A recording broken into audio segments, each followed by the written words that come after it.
Alright, so for this part of the class, we're going to be talking about the commas and the semicolons. Now, semicolons can be used to separate two independent clauses. So, what that means is that you can write down a phrase or just write down something, and instead of separating it with a period, you would put the semicolon. But keep in mind that because you can put the semicolon, you can also read both of those sentences as if they were their own. Okay? So I want somebody to read this out loud. Yeah, go for it.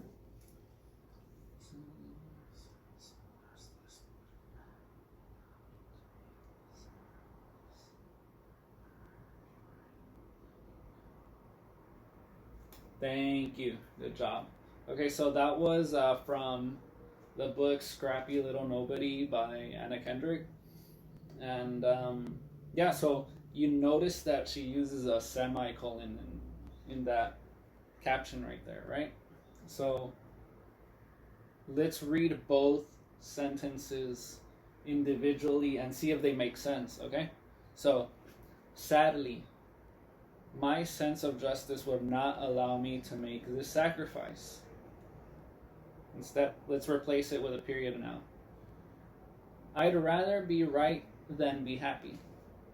Okay, so notice how notice how both work as if they were, they both work if you take them apart.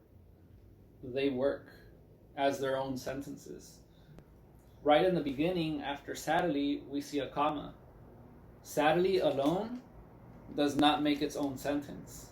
It works as a pause when you're talking or when you're reading in your mind, but it's not going to make both the phrases that were separated by that comma, they're both not going to become their own sentences. If they're on their own, it doesn't work. It doesn't work phonetically, how we hear things, and just when you're reading, or like in the basic structure of a sentence, just the word sadly alone, it's not a sentence. So a single word doesn't contain enough information to present an idea or a concept or its own independent clause, as we would call it. But if we read it just alone, I'd rather be right than happy, that works fine.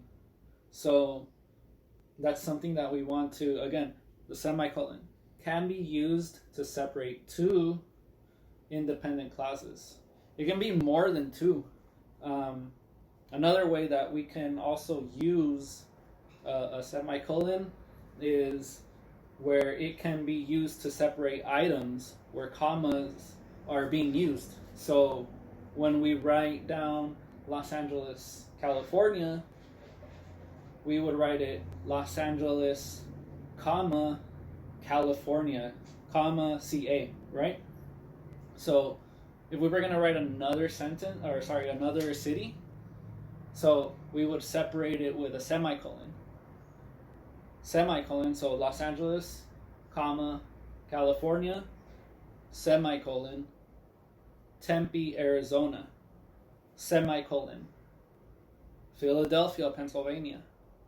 Because the semicolon works because we're using it to separate items where the commas were already being used. We're using it to list things that carry a comma. Okay? So for this assignment, I want everybody to write one or two sentences where you're using a comma and a semicolon. So again, keep that in mind. I'm just want to make sure. Let's read it again. Sadly, comma, my sense of justice would not allow me to make this sacrifice. So that's one idea. We can use a period or we can use a semicolon. Now, the reason we would use a semicolon is because it still carries on a trait from the sentence before. So in that same idea where justice wouldn't allow her to make that sacrifice, she's still talking about her thought about it.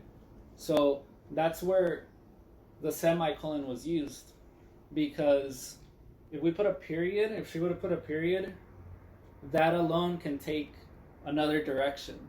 But it didn't. She wanted to stick to the same thing. So because it related directly to that first independent clause, it works.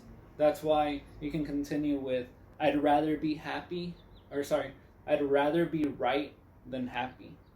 So just keep that in mind whenever you're writing a sentence. So before moving on to writing our own sentences, I want everybody to participate in this activity. I want you to pull out your mobile devices and go onto your web browser and type in pollfredo.com/ALFREDO LOPEZ681, and then this screen should appear. After we finish doing the poll and finish revising the sentences, start writing on your own sentences, and I'll be walking around to make sure that you're using commas and semicolons.